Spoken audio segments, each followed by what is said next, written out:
Acontece que, na década de 80, o meu convívio com todos os grupos, de ponta a ponta, de um extremo a outro, cresceu tanto que eu vi que o potencial era extraordinário daquelas pessoas, mas elas eram muito, muito, muito ignorantes.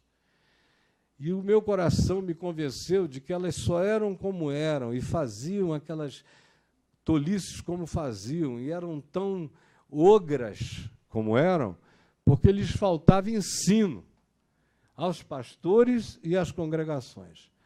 Então, eu já tinha criado uma organização chamada Visão Nacional de Evangelização, lá em Manaus, cuja sigla era VIND, para as minhas cruzadas, campanhas de evangelização, cidades, Brasil afora, e a televisão convidava e o povo ia aos milhares. Eu aproveitava e aproveitei e comecei a reunir pastores. À noite, evangelização ampla para todos. E, durante a manhã, reunião com os pastores para conversar e ensinar o ensino simples do Evangelho. Tinha um pastor que não tinha entendido até hoje coisas básicas sobre o significado da graça, da justiça da fé em Cristo, de todas essas coisas que são fundamentais para você iniciar qualquer compreensão do significado da fé em Jesus. E eu criei, na década de 80 toda, fiz muito evento, todos os dias, viajava todo dia, fazia eventos todos os dias, mas milhares e milhares e milhares, publiquei livros meus e de outros que eu achava que tinham conteúdos legais a apresentar, como meu amigo falecido, assassinado pelo próprio filho, Robson Cavalcante, que produziu muitos conteúdos na década de 60, de 70, fim dos anos 70, início dos anos 80. Muitos desses livros ainda estão por aí, eu publiquei a maior parte dos livros dele. A Valdir Steuernagel, que eu tinha conhecido na ABU, também me envolvi muito com a ABU, Dieter Breppel, Manfred Grellert, e era aquela geração, todos ainda estão vivos, e isso tudo tinha sido motivado também internacionalmente a partir dos eventos do Billy Graham, que começaram na Alemanha, no fim da década de 50. Aí teve mais um evento de evangelização nos anos 60, ele reunia pastores do mundo inteiro para falarem sobre a evangelização do mundo. Os anos do Billy Graham foram os anos da grande esperança de evangelização mundial. E até que veio o Congresso de Lausanne, em 1974, com alguns dos meus melhores amigos no mundo presentes lá, e meu pai, reverendo Antônio Elias, e reverendo David Glass, o John Stott, o Leighton Ford, o próprio Billy, e tanta gente querida, Francis Schaeffer. Eram cerca de 4.000 líderes mundiais naquele evento, discutindo temas relevantes: o evangelho e cultura, evangelho e diálogo interreligioso, evangelho e o início do secularismo, que estava começando a ser assim tratado, a perspectiva de se enfrentar o que já se prognosticava como a era pós-cristã que estava por vir, e como se poderia reverter esse processo. Então, foi um tempo de muita esperança no meio cristão no mundo e de algum reflexo disso num grupo pequeno no Brasil. Então, o que eu comecei a dizer para os meus amigos, especialmente depois de alguns eventos latino-americanos, CLAD 1, CLAD 2, e do nascimento da Fraternidade Teológica Latino-Americana, com todos os amigos, alguns já morreram, outros ainda estão vivos, como Ed René, Norberto Saraco, alguns já partiram, e como Orlando Costas, que era um grande teólogo, e muitos outros. E aquilo ali foi um embrião de uma proposta que nós fizemos uns para os outros, no início dos anos 80. Vamos realizar no Brasil algo que seja uma espécie de Lausanne. Lausanne brasileira. E aí nós propusemos o Congresso Brasileiro de Evangelização, que produziu um livro-texto que estava agora mesmo nas mãos do Davi, ali no nosso pré-encontro, chamado Uma Tarefa Inacabada, que é um livro que eu abro, embora eu tenha encerrado o evento. Nós ficamos 1 ano e meio a 2 anos nos reunindo, sob os auspícios financeiros da Visão Mundial, e por causa do meu amigo Manfred Grellert, que era então o presidente e dava toda a cobertura, e aconteceu o Congresso Brasileiro de Evangelização, que terminou no dia 31 de outubro de 1983, no Mineirinho, em Belo Horizonte. Eu fiz esse encerramento, era apenas um jovem de 28 anos de idade. Vieram para o evento todos os presidentes de todas as denominações do Brasil. Até o dia de hoje, nunca se fez um evento mais significativo, qualitativamente falando, representativamente falando, quanto o chamado CBE 83. Quando o CBE aconteceu, eu já vinha fazendo esses encontros de pastores, como eu falei para vocês, mas o CBE deu uma força enorme e provocou uma demanda no coração dos pastores de continuidade. E a minha organização e eu próprio tínhamos sido fundamentais para o acontecimento do CBE 83, de modo que, junto com os amigos, eu decidi que eu iria usar o recurso que eu tinha e a capacidade gravitacional já de tudo o que me cercava, para continuar fazendo esses eventos, expandindo o conceito de teologia, de missão integral da igreja, que não tem nada a ver com a missão na íntegra que tem agora em alguns lugares aqui. A missão integral da igreja tinha a ver com os conceitos e princípios do Comitê de Lausanne, do Congresso de Lausanne, onde não havia uma consciência política com P maiúsculo, mas uma recomendação total de que a igreja, ou como instituição, ou as missões vinculadas à igreja, não defendessem, não levantassem nenhuma bandeira partidária para não dividir, não cindir o processo inteiro. Então, era nesse espírito de uma política com P maiúsculo, dando liberdade aos indivíduos para se engajarem no que devessem e quisessem se engajar, que tudo aconteceu. A teologia da libertação já estava em curso. Há alguns anos, há pelo menos uma década, ela estava no processo. E a missão integral da igreja não fechava com a teologia da libertação em mais ou menos 70% do processo, mas ela concordava com uns 30%, 40% da proposta. O grande divisor de águas é que, na teologia da libertação, a hermenêutica marxista era aquilo a partir do que se deveria ler a Escritura e ler Jesus. Era a questão do método e da hermenêutica. E aí os evangélicos do Comitê de Lausanne, da Missão Integral, não podiam adotar, não queriam, não podiam, não desejariam, nem era desejável, adotar-se a lente hermenêutica do marxismo para a leitura do Evangelho nem da Bíblia. O que nós sempre cremos é que Jesus em si, o Evangelho em si, tinham a substância necessária para alimentar o processo de fermentação virulenta e revolucionária do Evangelho como um sal em estado de dissolvência dentro da sociedade, e aí, a partir da dissolvência, dessa qualidade dissolvente e virulenta do Evangelho, os indivíduos, segundo sua própria consciência, iriam se engajar nos diversos processos históricos. Era o que se esperava, era o que se estimulava. Aí, pois bem, a década de 80, desde que eu estou vivo, para mim, foi a melhor de todas as décadas. Foi a década de maior comunhão entre os líderes cristãos, de mais respeito, de mais convivência, de muito carinho, de muita relação pessoal, Foi uma década linda.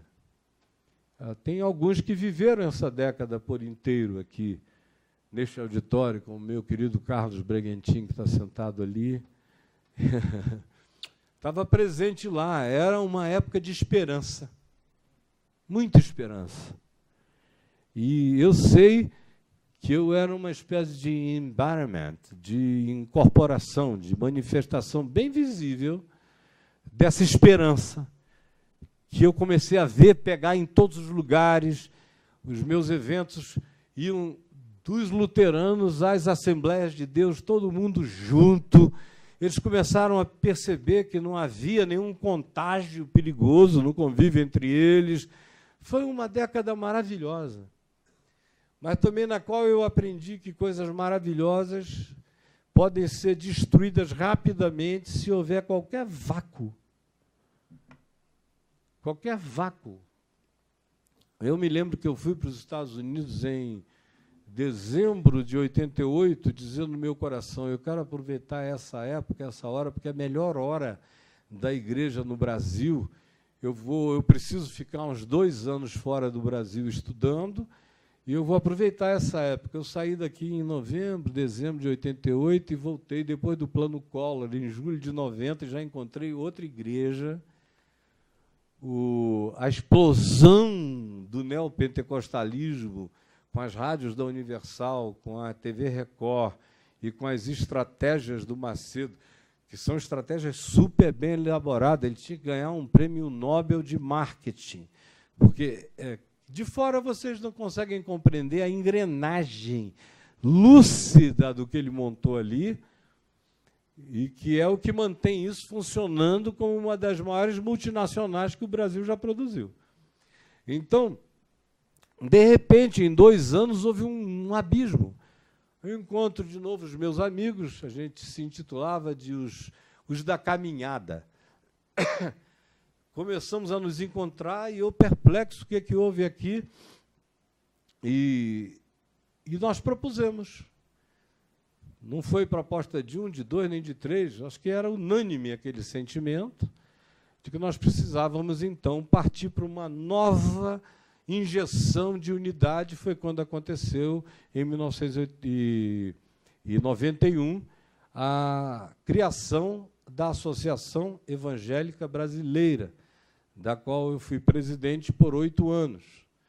E foi em torno daquela convergência, daquela gravitacionalidade que, de certa forma, o meu ministério provocava. Era um lugar de convergência, e os eventos que eu fazia eram lugares de convergência, que aquilo facilitou barbaramente o surgimento de uma instituição que foi a maior de todas as instituições de unidade ou de convivência ou de partnership dos evangélicos até aqui na história. Porque nós começamos aqui no Centro Professorado Paulista, em maio de 91, e em 92 nós já tínhamos mais de 120 mil, quase 150 mil pastores de todas as denominações vinculados à EVB, bem como praticamente todas as denominações. Vocês podem conceber a Igreja Presbiteriana do Brasil fazendo parte, hoje em dia, de uma coisa assim, junto com as Assembleias de Deus, menos a Madureira. Madureira, porque o Manel Ferreira é e era um bandido, e eu conheci o banditismo dele a fundo, fui proctologista dele, de pessoas da casa dele, de modo que eu sabia que aquele homem não era do bem. E quando ele veio pedindo para entrar na EVB, eu falei, desculpa, Manel, mas você não. Não dá, porque se você entrar aqui, é melhor a gente não começar nada. Porque, para continuar tudo do jeito que está, é só continuar. E eu não estou querendo organizar algo para você entrar e estragar. O segundo foi o Macedo. O Macedo me chamou e disse, eu quero entrar na sua organização que você está criando, não sei o quê. Eu digo, Macedo, nós estamos criando essa organização justamente por tua causa. Porque se nós não dissermos o que é a igreja evangélica agora, e não determinarmos, à luz do Evangelho, qual é o conteúdo básico do Evangelho, agora, daqui a 20 anos, quando se falar em Evangelho, se vai estar falando em ti, com tuas barganhas, tuas mentiras, tua ausência de Cristo, de cruz, de arrependimento, de Jesus, de tudo isso. Assim, falei e falo. E falei mais de uma vez. Aí eu perguntei, como é que você se converteu? Aí ele me contou uma história. Eu era da macumba, fazia não sei o quê, fazia isso. Esse filme, esse livro dele não tem nada a ver praticamente com a história que ele me contou dele mesmo.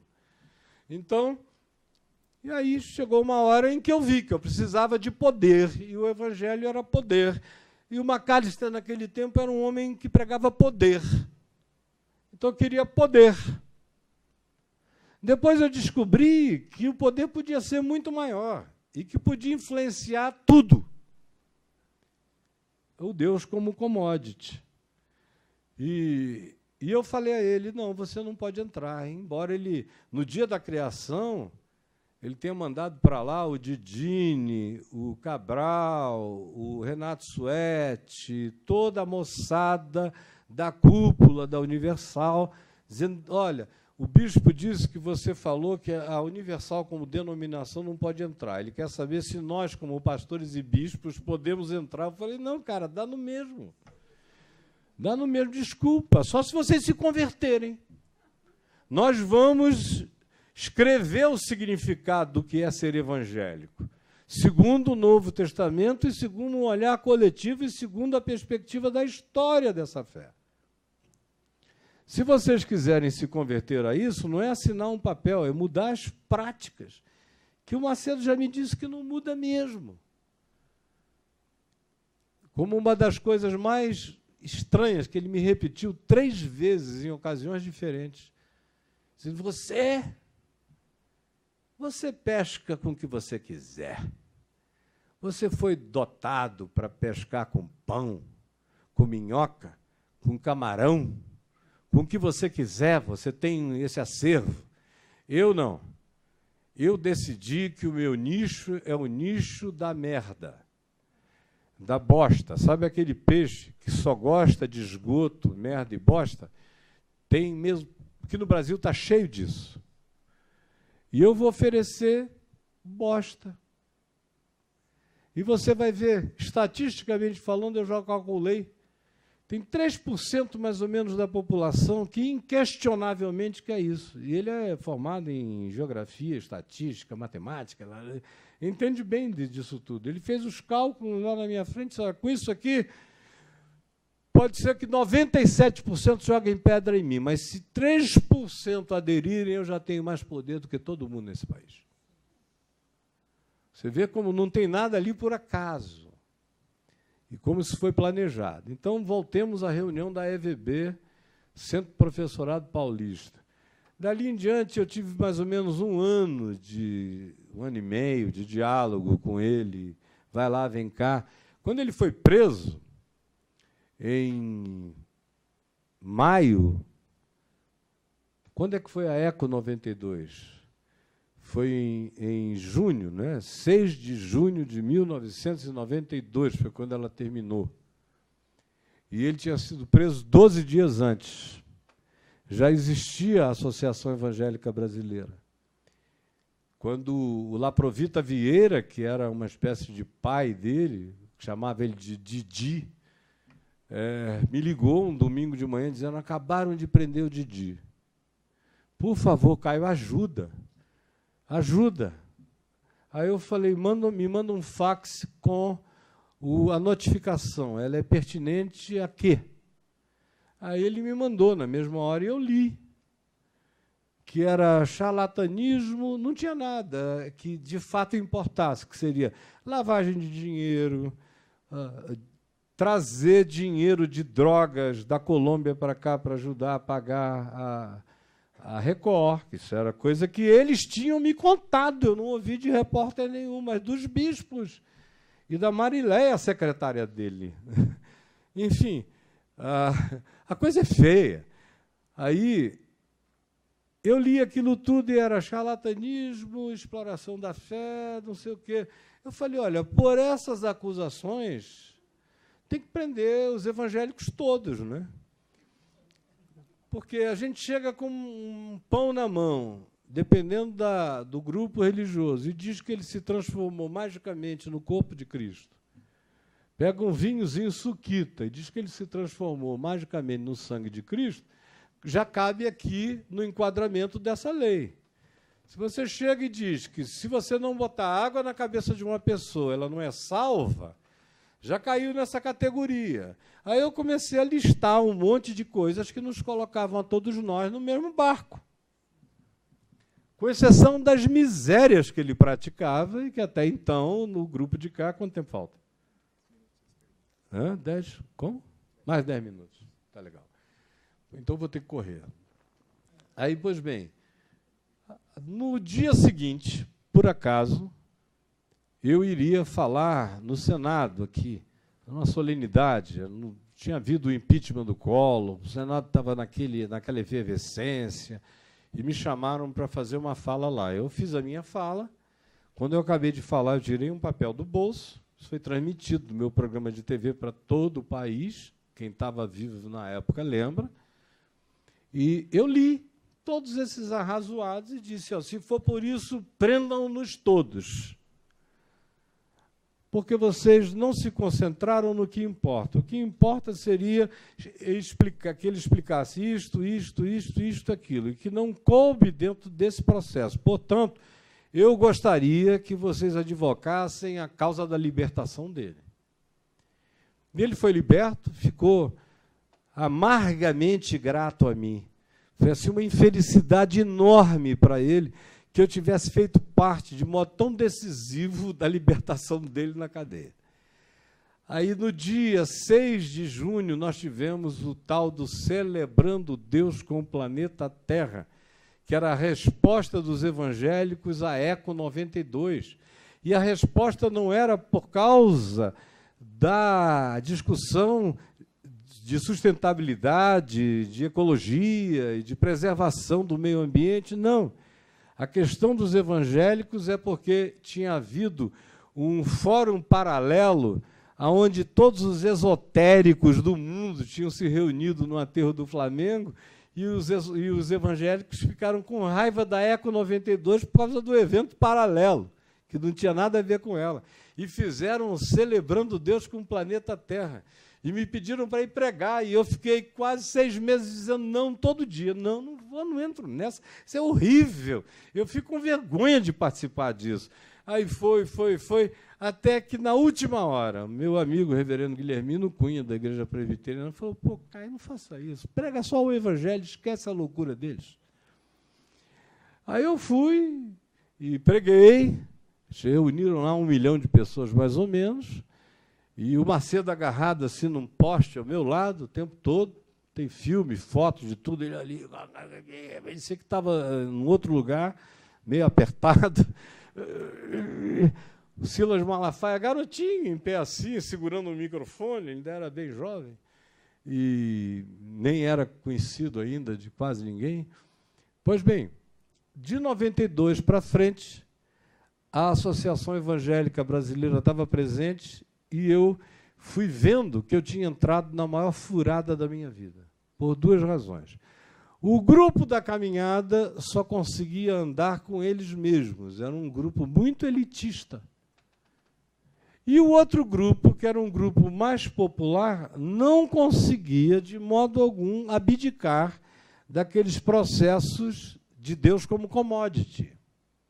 Quando chegou a hora da grande divisão, aí por volta de final de 83 e início de 84, que era o manifesto estava pronto, e todos os membros da EVB, pastores e instituições, iriam assiná-lo. E qual era o argumento? Se isso não acontecer agora, o que a gente designa como evangélico vai ser, dentro de alguns poucos anos, no máximo 20 anos, uma sigla de propriedade do Edir Macedo e dos neopentecostais, e vocês vão ficar a reboque para sempre disso aí, Porque eu não pretendo fazer parte de uma coisa tão nojenta quanto essa. Não pretendo mesmo. O meu chamado foi para o Evangelho e não para entrar para uma das máfias mais sórdidas que eu já conheci na vida. Aí chega o dia, a semana, reverendo Luiz Wesley, que hoje é professor num seminário dos metodistas nos Estados Unidos, no norte dos Estados Unidos, era o meu secretário na EVB, começou a ligar para todos os líderes mais importantes. Ó, fulano, estou te mandando o fax para você assinar e mandar de volta. Aí eles diziam, deixa eu falar com o Caio. Aí ele me passava. Eu não vou nomear ninguém, porque senão vocês iriam ficar escandalizados. Todos eles me disseram praticamente a mesma coisa, e alguns não tiveram coragem de falar comigo ao telefone, me mandaram faxes que documentam isso até hoje, dizendo, Caio, mais ou menos a mesma coisa, Caio, o que você está ensinando, o que você pretende, o que nós cremos, é isso aí, está certo. O único problema é que não dá certo. Financeiramente falando, eu vou perder 50% das minhas arrecadações se eu assinar esse papel. Por quê? Porque naquela altura a Igreja Batista já tinha 50% de pessoas contaminadas por isso, a Igreja Presbiteriana, as Igrejas Assembleias de Deus, todas, elas já eram todas neopentecostais e seus pastores não queriam admitir. E, conclusão, ficamos eu, Guilhermino e mais uns 50 que assinamos no meio de quase 150 mil pastores e todas as denominações. Uma coletiva de imprensa, eu me lembro nitidamente de um repórter da TV Bandeirantes que esperou a mídia toda sair, e quando ele ficou para trás, veio para mim e falou, escuta, reverendo, você não tem medo do que esse pessoal vai fazer com você, não? Se você der um vacilo, eles vão te comer vivo. Você é uma criatura indesejável. Eles só te amam porque o povo te ama. No dia que você der uma oportunidade, eles vão te devorar.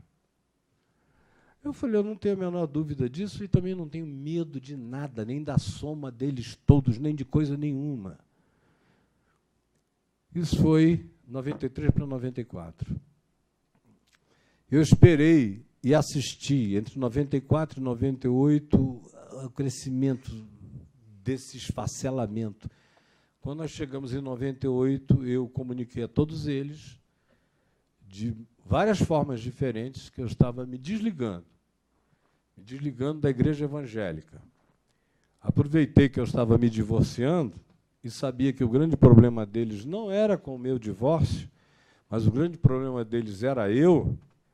Eu me divorciei. Antes de me divorciar, mandei carta para todas as instâncias de tudo aquilo ao que eu estivesse vinculado, dizendo que eu estava me desligando porque eu não cria no futuro do que estava sendo proposto ali, além do que eu estava fazendo um processo de divórcio, e por esse processo eu queria e me declarava inviabilizado para a continuidade da caminhada com todos eles e com todo mundo, e, sobretudo, porque o que eles designavam como evangélico deixaria de ser definitivamente por causa da atitude covarde do grupo todo. E me desliguei. E assisti, de 98 para cá, esse processo. Primeiro, de modo muito existencial, vendo as coisas caírem, as colunas, aquele terremoto, aquela coisa se degradando diante dos meus olhos todo dia, até que eu tinha decidido ficar quieto, até que em 2003 eu não aguentei mais.